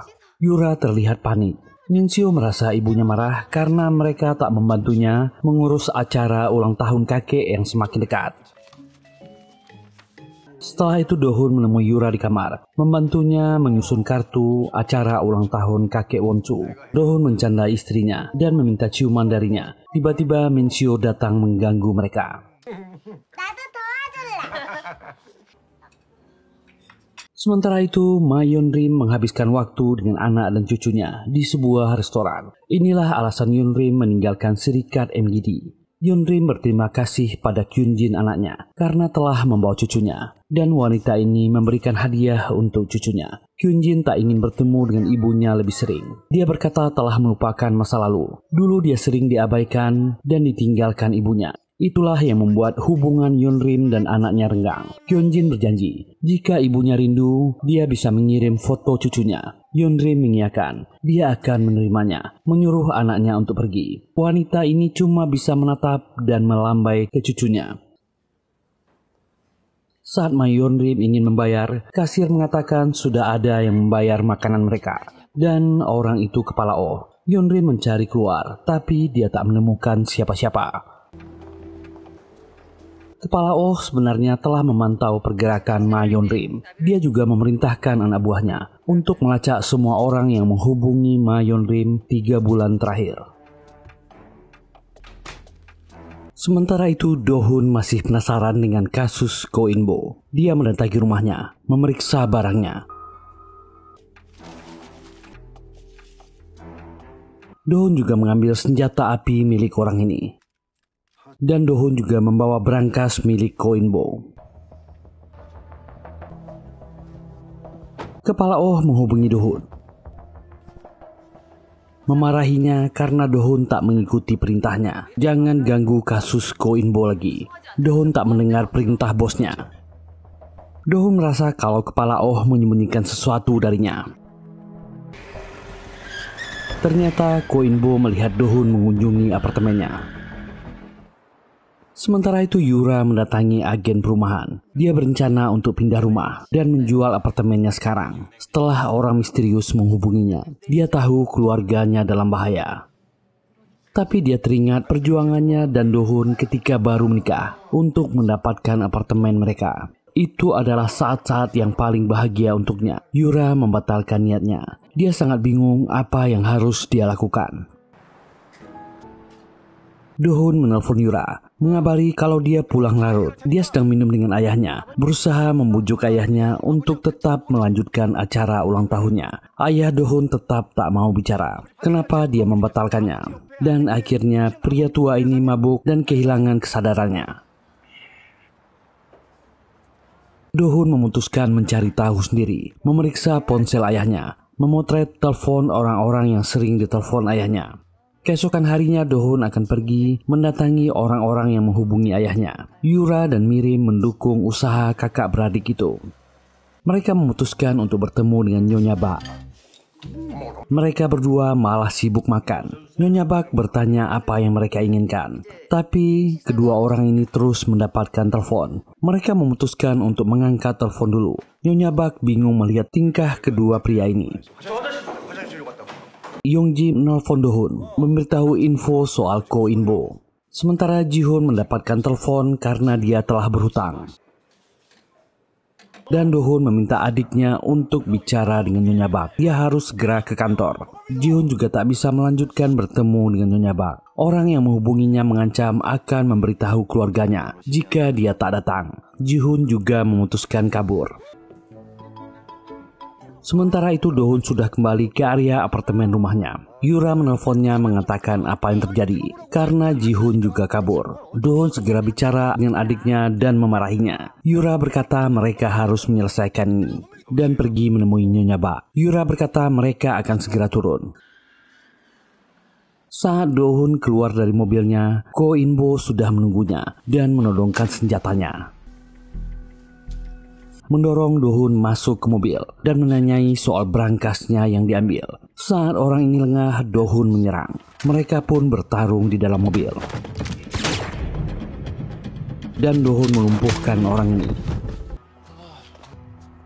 Do-hun segera keluar dari parkiran. mengabaikan keluarganya yang menunggu di luar parkiran. Yura berusaha menelponnya, tapi Do-hun tak menjawab dan terus memacu mobilnya. Do-hun pun membawa Ko In-bo ke rumah Im Jae-yul untuk diinterogasi. Do-hun menanyai sandi dari berangkasnya. Ko In-bo awalnya menolak. Tapi setelah disiksa, orang ini tak tahan dan memberitahu kata sandinya. Di dalam berangkas terdapat daftar klien yang berhubungan dengannya selama ini. Dan Do-hun menemukan nama kepala Oh Chun-ryun. Dia menanyai siapa target yang diincar oleh kepala Oh. Ko In-bo baru membuka mulutnya setelah Do-hun menyiksanya. Dia mengaku kalau wanita itu pernah menyewanya untuk mengamati Ma Yeon-rim.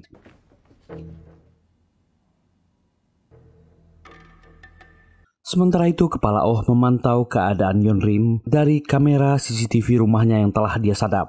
Yeon-rim menelpon kepala Oh, memintanya berhenti mengikuti anaknya. Yeon-rim juga menyadari kalau kepala Oh memata-matai CCTV-nya. Kepala Oh berkata dia akan tetap melakukannya. Dia hanya melindunginya dari serikat. Ternyata ada dendam masa lalu di antara mereka. Yeon-rim telah menjebak seorang pria tak bersalah dan dialah yang menghabisinya. Yeon-rim mengatakan kasus itu sudah berlalu, tak ada yang bisa dia lakukan. Tapi kepala Oh tak bisa melupakannya dan menutup telepon. Apa yang sebenarnya terjadi di masa lalu? Dan Ji-hun kembali ingin menemui Nyonya Ba agar acara ulang tahun ayahnya bisa dilaksanakan. Ji-hun pergi tanpa memberitahu keluarganya. Sementara Yura membersihkan kafenya dan menyiapkan kue yang dijualnya. Ternyata disinilah Yura menyembunyikan sisa-sisa masa lalunya. Sebuah dompet yang penuh dengan peluru sniper. Hanya satu peluru yang kurang.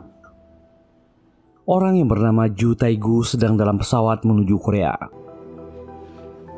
Dia akhirnya sampai dan berjalan keluar bandara. Segera naik taksi. Tapi harusnya itu antri dulu. Dia dimarahi oleh penumpang yang lain, memintanya untuk masuk ke barisan antri. Karena kesal, dia merokok. Tiba-tiba seorang wanita mengambilnya. Ini area dilarang merokok. Taegu bingung, dia sudah lama tak datang ke Korea.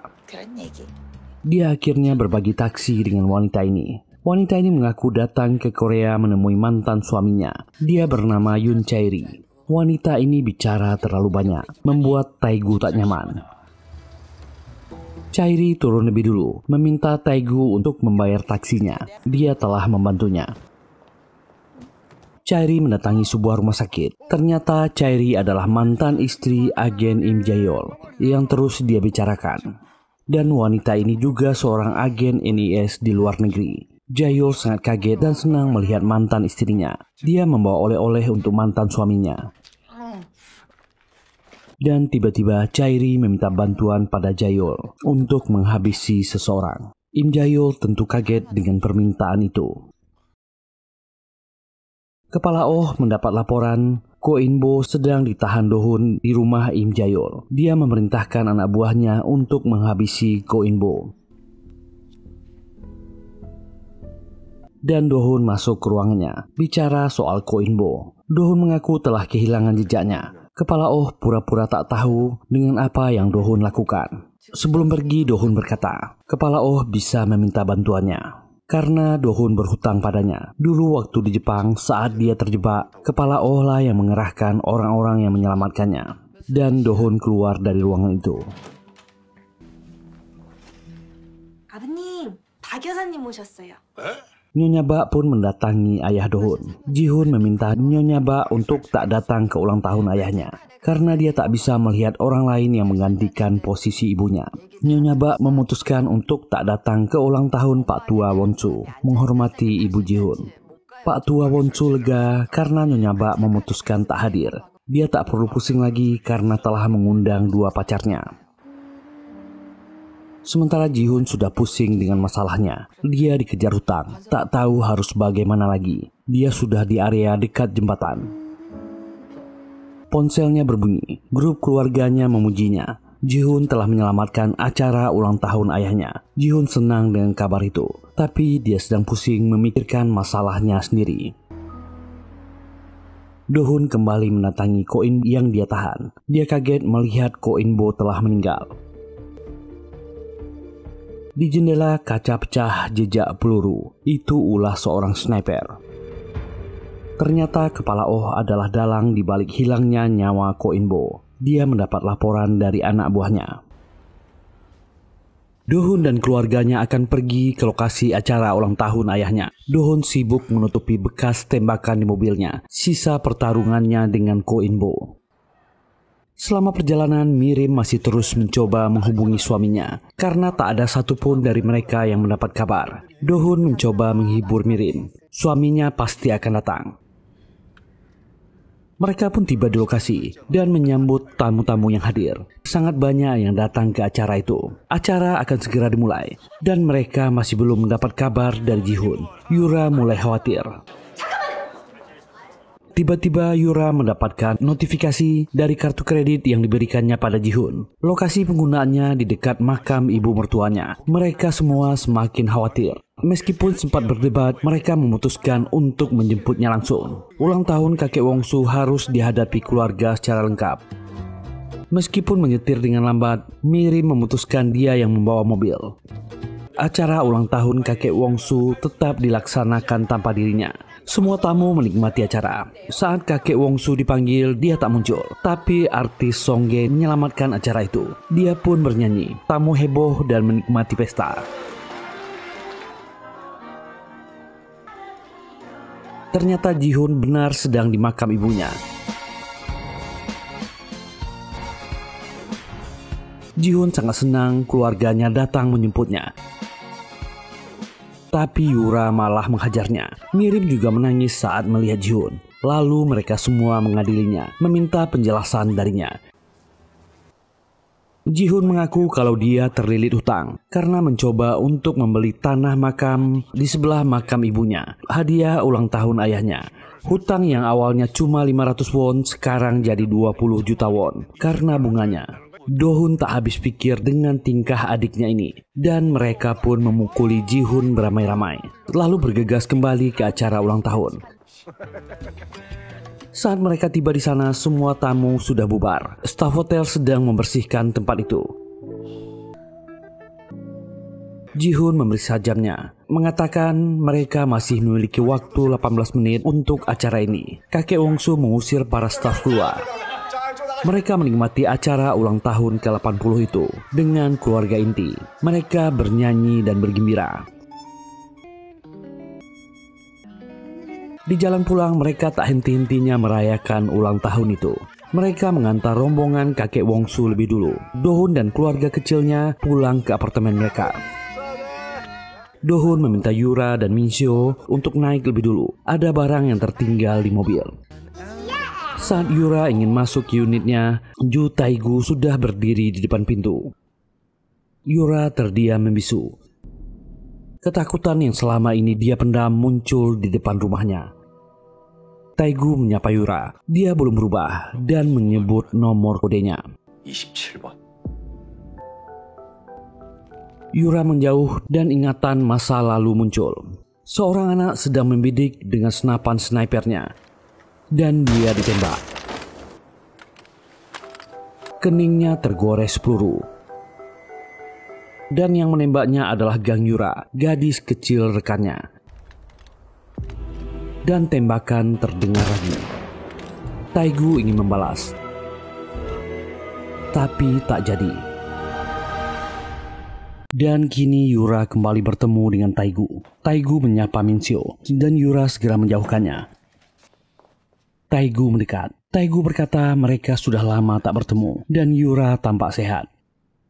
Yura tetap diam dan pintu lift terbuka. Do-hun sampai di sana. Do-hun menyangka orang ini mengganggu istrinya. Siapa dia? Dia langsung menyerang Taegu. Yura panik saat melihat mereka berkelahi. Yura pun terpaksa mengaku kalau orang ini adalah sepupunya. Keduanya melihat Yura. Yura mengaku sepupunya sudah lama tak ke Korea. Do-hun pun berhenti dan Taegu pun terpaksa mengikuti kebohongan Yura. Suasana langsung berubah. Do-hun menyambut Taegu dengan ramah dan Min-seo juga senang. Sementara itu Taegu malah bingungan. Dia terpaksa mengikuti kebohongan Yura. Do-hun menyambut Taegu dengan ramah. Mereka mengobrol banyak hal dan menanyakan apa pekerjaannya. Do-hun meminta Taegu untuk menginap di rumah mereka. Permintaan Dohun malah membuat Taegu senang. Yura sangat cemas dan khawatir. Tangannya gemetaran membuka buah. Yura pun menyajikannya. Dohun berkata, kenapa Yura tak bilang ada saudaranya di Thailand? Yura cuma diam. Sementara mereka mengobrol, Yura membawa Minso ke kamar karena dia sudah mengantuk. Minso meminta paman Taegu jangan pergi. Mereka bisa main besok. Dohun berkata, dia akan berkunjung ke Thailand. Taegu dengan senang akan menyediakan tempatnya. Yura pun menidurkan anaknya. Dia masih tak bisa melupakan masa lalunya. Sementara di luar, Dohun sangat bersemangat karena Taegu tumbuh besar bersama istrinya dan tahu masa lalunya. Istrinya tak pernah menceritakan masa kecilnya. Dia harus memberitahukannya. Taegu berkata, dia sangat senang Yura sudah berkeluarga. Mereka pun minum bersama malam itu. Dan Yura melihat dari atas. Dia sangat khawatir dan cemas. Malam itu Yura tak bisa tidur. Masa lalunya melintas sebentar. Di perjalanan menuju camp, semua anak sedang makan di truk. Ada seorang anak yang sakit, batuk, dan tiba-tiba tumbang dan tak bergerak lagi. Tanpa pikir panjang, Taegu mengambil makanan anak itu dan mengeluarkannya dari truk. Yang tak bertahan akan dibuang. Yura heran melihat tindakan itu. Dan inilah markas besar MGD di Rusia. Kedatangan mereka di camp disambut oleh petinggi MGD yang bernama Balet. Balet menjelaskan, bagi mereka yang bisa bertahan di tempat itu tak akan pernah kelaparan. Tapi mereka harus ingat di sini tak ada kebebasan. Mereka disuruh keluar dan berbaris dan mengikuti salah satu petugas. Yura kecil melihat ada pertarungan di lapangan. Seorang wanita menghabisi lawannya dan dia mengambil pita dari lawannya. Taegu langsung membawa Yura pergi dari sana dan membantunya beradaptasi di tempat itu.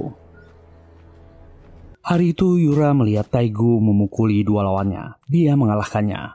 Taegu tersenyum padanya. Itu membuat Yura takut. Dan Yura mendatangi Taegu ke arah kamarnya, bersiap dengan pisau. Bicara dan memintanya keluar dari rumah sekarang. Tapi Taegu menahan pintu. Dia tak punya hak. Apa dia lupa siapa dia? Taegu menolak Yura, memintanya untuk membereskan tugas Wolfie. Pemimpin sudah memberi perintah. Lakukan kalau ingin keluarganya aman. Yura sangat frustasi, tapi dia tak bisa melakukan apapun. Dia dalam keadaan terdesak, tak mungkin membongkar rahasianya. Yura semakin kesal dan terpaksa menyanggupinya. Di rumah Kepala Oh, bawahan Kepala Oh melaporkan kalau dia sudah menemukan transaksi pembelian senjata yang berhubungan dengan kasus Wolfie. Senapan itu biasa dipakai tentara Rusia. Itu menegaskan assassin itu berasal dari serikat. Kepala Oh meminta bawahannya untuk mencari lebih detail, buat sketsa orang itu. Pasti target selanjutnya adalah Hwacha atau Ma Yonrim. Ini bisa jadi perintah Balet atau warrior. Mereka harus semakin waspada dan harus bergerak lebih dulu.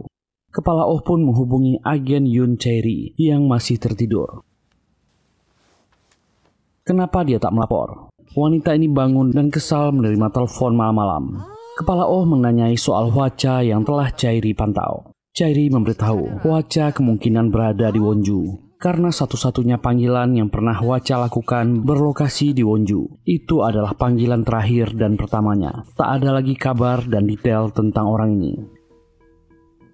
Keesokan harinya, Taegu bangun dan menghubungi anak buahnya untuk menjalankan rencana berikutnya. Taegu berniat menemui Ma Yonrim. Ada yang harus dia bicarakan. Dia akan langsung pergi meninggalkan apartemen itu. Tapi di pintu keluar, dia bertemu dengan keluarga Dohun yang ingin merayakan kedatangan sepupu Yura ini. Mereka telah diberitahu Dohun. Mereka menyapa dan mengenalkan dirinya, mengucapkan selamat pada Taegu. Yura dan Dohun bangun gara-gara suara ribut. Mereka bahkan menyiapkan banyak bahan untuk membuat kimchi bersama. Taegu terjebak dalam pesta yang orang-orang ini rayakan dan terpaksa sibuk membantu orang-orang ini. Keluarga Dohun menyambut Taegu dengan ramah. Taegu sampai bingung menghadapi pertanyaan dan perhatian mereka. Yura hanya diam mengamati situasi. Dan Dohun mendapat telepon dari Chae-ri. Karena dulunya mereka rekan, Chae-ri akan memberi info ini untuknya. Soal tato yang ada di tubuh Wolfie dan Charlie Young. Tato itu milik organisasi rahasia yang bernama MGD. Dibentuk tahun 1970. Organisasi swasta yang dibentuk oleh pemerintah selatan. Tentu saja itu membuat Dohun kaget. Dia menyangka itu organisasi utara. Dohun semakin curiga dengan kematian Wolfie. Dia rela membayar lebih agar Cherry memberitahu detailnya. Cherry menjelaskan Tato Carleong dan Wolfie berbeda karena memiliki tujuan asosiasi yang berbeda. Tato Carleong adalah tato asosiasi lama. Tugasnya seperti kelompok asasin pribadi. Sementara itu Tato Wolfie berhubungan dengan asosiasi baru yang lebih mengurus pekerjaan kriminal. Asosiasi baru mengurus Wolfie untuk menyingkirkan sisa anggota lama. Tapi Cherry masih tak tahu orang yang menghabisinya. Lalu obrolan terpaksa terputus karena kedatangan Minsho. Dohun terpaksa pergi mengantarnya ke sekolah. Sebelum pergi, Dohun mengingatkan keluarganya untuk memperlakukan Taegu dengan baik. Mereka benar-benar berlebihan, yang membuat Taegu sulit untuk kabur dari orang-orang ini. Mirim mengira Taegu adalah mantan pacar temannya. Waktu kuliah dulu, dia sangat mirip. Mirim menghubungi temannya. Gadis itu mengenali Taegu dan memakinya. Dia menghilang darinya. Taegu tak kenal siapa wanita ini. Dia tersedak. Jihun segera membantunya. Dan untunglah makanan itu keluar. Taegu merasa malu diperlakukan seperti itu. Dia adalah seorang profesional. Orang-orang ini benar-benar membuat Taegu serba salah. Dia tak tahu harus bagaimana. Saat Yura membereskan makanan, Taegu menagih jawabannya. Yura berpura-pura tak takut dengan ancamannya. Taegu tak terima dan memberikan pisau. Habisi dia sekarang juga. Tapi Yura tak sanggup melakukannya. Taegu sadar kalau Yura tak berdaya di depan keluarga barunya. Dia tak berubah. Masih penakut seperti dulu di depan orang-orang yang dia sayang. Nyonya Bak pun datang ke rumah itu untuk membantu mereka membuat kimchi. Dan kakek Wonsu mengenalkannya dengan Taegu. Nyonya Bak mengajak Taegu bergabung, mengaduk kimchi bersama mereka. Tapi kesialan terjadi. Kali ini bajunya terkena kuah noda kimchi yang membuatnya frustasi dan kesal. Dohun pun pergi ke rumah sakit mengurus administrasi kepulangan agen Jayul. Orang ini masih sibuk merayu mantan istrinya. Dohun pun masuk sana. Agensi sudah membayar rumah sakitnya. Dohun lelah melihat hubungan Im Jayul dan Chairi yang rusuh. Mereka berdua saling memanfaatkannya, lalu menasihati keduanya dan memutuskan untuk pergi. Chairi juga pergi meninggalkan kamar itu dan menyusul Dohun ke mobilnya. Dia memberikan informasi yang lebih banyak tentang kematian Wolfie. Dia menunjukkan dokumen tentang Serikat MGD. Pelakunya mungkin Ballet. Gaya menembaknya sangat mirip. Dia selalu menembak bagian leher. Chairi menunjukkan fotonya. Ballet dikenal sangat lihai. Pemimpin asosiasi lama MGD bersama dengan Warrior. Dohun bertanya di mana orang-orang ini sekarang. Setelah perpecahan serikat lama dan yang baru, masih ada anggota serikat lama yang selamat, yaitu Warrior, Ballet, Hwacha, dan Butterfly. Chairi penasaran kenapa Dohun mau menyelidiki kasus ini, dan menduga kalau hubungan Dohun dan Kepala Oh sedang tak baik-baik. Mereka selalu bermasalah. Kepala Oh sudah di kantor. Bawahannya melaporkan soal investigasi kasus Wolfie. Kepala Oh sudah menduga orang yang mereka curigai itu akan kembali ke Wonju. Dia memerintahkan bawahannya untuk memeriksa area sekitarnya. Mayonrim juga masih dalam pemantauan. Kepala Oh memerintahkan bawahannya untuk menjalankan rencana B. Sementara itu Yura berusaha menjauhkan keluarganya dari Taegu. Dia meminta Mirim dan Jihun pergi membeli daging untuk makan malam. Tapi Jihun malah ingin berbelanja dengan Taegu. Yura panik melihat Taegu yang akan pergi berdua dengan Jihun dan memutuskan untuk ikut. Tapi jari Nyonya Bak tiba-tiba terluka. Ayah Dohun meminta bantuan Yura untuk mengobatinya, membuatnya tak bisa ikut dengan Jihun dan Taegu. Di toko daging, Jihun kesulitan memutuskan bagian apa yang ingin mereka beli karena bagian kesukaannya berbeda dengan ayahnya. Jihun meminta bantuan Taegu untuk memilih, dan Taegu memilihkannya. Itu membuat Jihun semakin hormat dengan orang ini. Mereka pun sampai di rumah. Saat ingin masuk dalam rumah, Jihun mendapatkan telepon dan berkata dia ada urusan. Lalu buru-buru pergi dan memberitahu San di pintu. Taegu pun sampai ke dalam rumah, tapi tak ada siapapun di sana. Dan kimchi yang mereka buat belum selesai. Taegu malah melanjutkan membuat kimchi seorang diri. Tapi dia baru sadar, kenapa dia bodoh sekali membuat kimchi ini. Yura ternyata sedang di klinik, mengobati luka Nyonya Bak. Yura meminta mereka untuk istirahat, tak perlu melanjutkan pembuatan kimchi. Nyonya Bak menolak, tapi Yura terus memujuknya. Dan kakek Wonsu pun mengantarkan Nyonya Bak pulang ke rumahnya. Dan selanjutnya Yura membuat Mirim dan Jihun mengikuti kelas yoga, menjauhkan mereka dari Taegu. Lalu Yura menjemput Minseo ke sekolahnya. Yang bikin pusing, Minso sangat menyukai paman Taegu, ingin kembali ke rumah dan bermain bersamanya. Yura pun membuat alasan untuk membuat Minso tak dekat dengan Taegu dan mengantarkannya ke rumah kakeknya. Yura pun memberitahu Dohun untuk menjemput Minseo nanti malam di rumah ayahnya. Misi Yura ingin menjauhkan seluruh keluarganya dari Taegu sampai dia menyelesaikan urusan dengan orang ini. Yura kembali ke kafenya dan mengirim pesan, mengajak Taegu bertemu di luar, menyelesaikan masalah ini.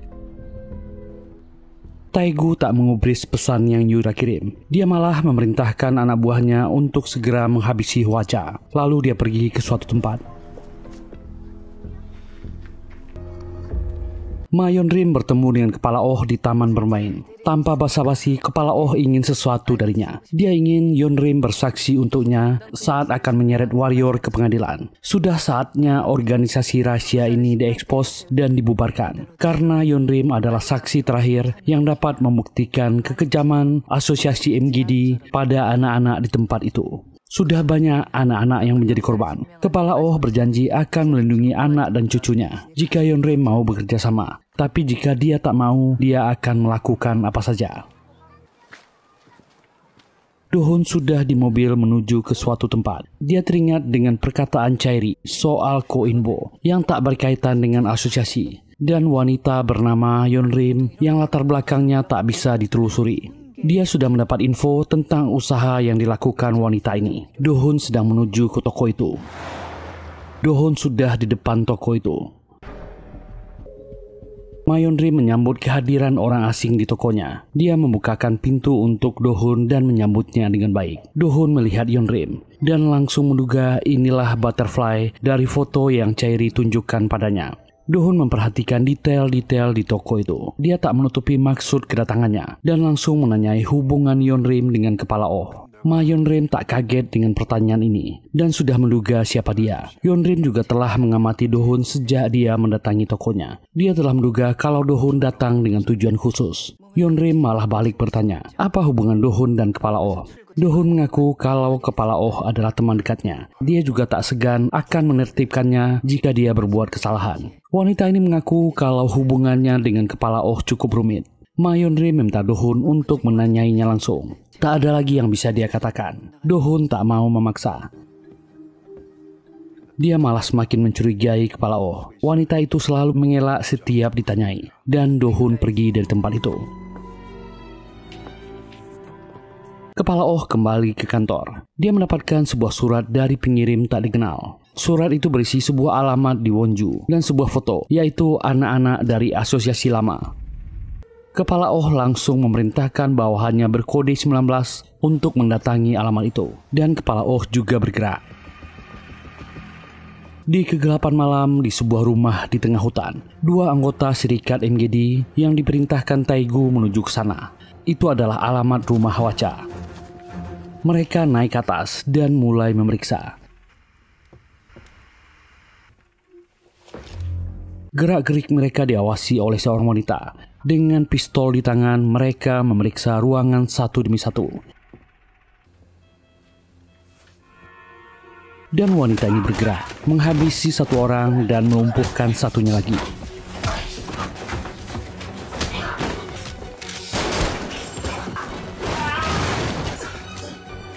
Kepala Oh sudah di sana. Wanita ini berkode 19 dan dipanggil Sedo, agen lapangan NIS andalan Kepala Oh. Dia melaporkan Hwacha sudah tewas saat dia tiba. Perawat yang merawat Hwacha juga memberitahu kalau kondisinya sudah memburuk sejak pekan lalu karena komplikasi. Kepala Oh mendapat telepon dari atasannya. Atasannya meminta Kepala Oh untuk segera menginterogasi agen MGD yang tertangkap, korek informasi darinya. Di perjalanan pulang, Kepala Oh menghubungi bawahannya, cari tahu siapa pengirim surat misterius itu. Yura masih menunggu kedatangan Taegu di kafenya. Tapi sampai larut malam, Taegu tak kunjung datang. Yura memutuskan untuk kembali ke rumahnya. Rumah dalam keadaan kosong, tak ada siapa-siapa di sana. Dia mengecek semua tempat. Dan dia lega Taegu sudah keluar dari rumahnya. Tapi dia masih khawatir kemana orang itu pergi. Dan malam itu, Kepala Oh, Chairi, Dohun, dan agen Jayul berkumpul seperti masa lalu mereka, merayakan kembalinya Chairi. Mereka kembali menceritakan kenangan lama. Lalu Dohun tiba-tiba saja mengungkit soal tato Wolfie temannya. Suasana langsung rusak. Kepala Oh merasa kesal dan mengajak Dohun untuk bicara langsung dengannya. Chairi dan Jayul mencoba melerai mereka, tapi gagal. Keduanya berdebat. Kepala Oh mengajak Dohun bicara di luar. Dohun pun bertanya apa hubungannya dengan Ma Yeonrim. Mereka saling mengenal. Kepala Oh kesal. Dohun kalau sudah mengungkit kasus, dia tak akan berhenti. Dohun meminta Kepala Oh membagi tugas dengannya. Dohun merasa kasus ini sangat besar dan dia bisa dalam bahaya. Kepala Oh menolak. Dia tak bisa memutuskannya. Akhirnya mereka memutuskan untuk kembali karena Chairi sudah sangat mabuk. Chairi pulang bersama dengan Kepala Oh. Kepala Oh sudah tahu kalau Chairi membocorkan semua yang dia tahu pada Dohun. Kepala Oh tak ingin ikut campur. Dia mengancam Chairi agar tak memberikan Dohun lagi informasi. Dia tahu hubungannya dengan Dohun, mantan rekannya dulu. Dan tiba-tiba Kepala Oh mendapat telepon dari Yeonrim, tapi dia tak mengangkatnya. Dohun dan agen Jayul pulang bersama. Dohun mendapatkan pesan dari seseorang yang memintanya datang ke suatu tempat. Dohun pergi meninggalkan Im Jayul. Jayul pun bingung melihat tingkah temannya.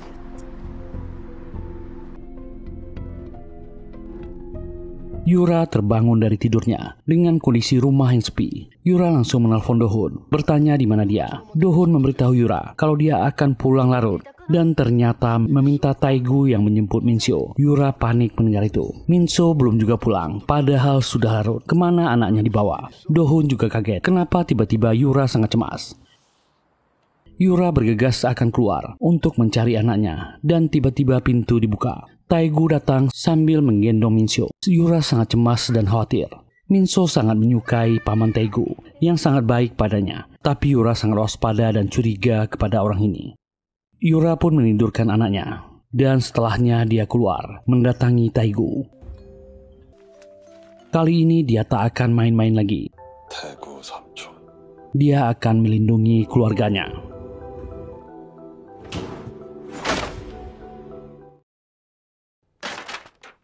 Dan part 1 selesai. Karena sesuatu dan lain hal, Mimin terpaksa bagi videonya jadi 2 part. Gak perlu lama-lama, part 2 akan naik besok. Semoga terhibur. Terima kasih sudah meluangkan waktunya di channel ini. Kalau gak keberatan, mohon dukungan teman-teman untuk kami. Silahkan tekan tombol like, subscribe, dan nyalakan loncengnya. Semoga kita semua diberi kesehatan dan rezeki yang lancar. Bye.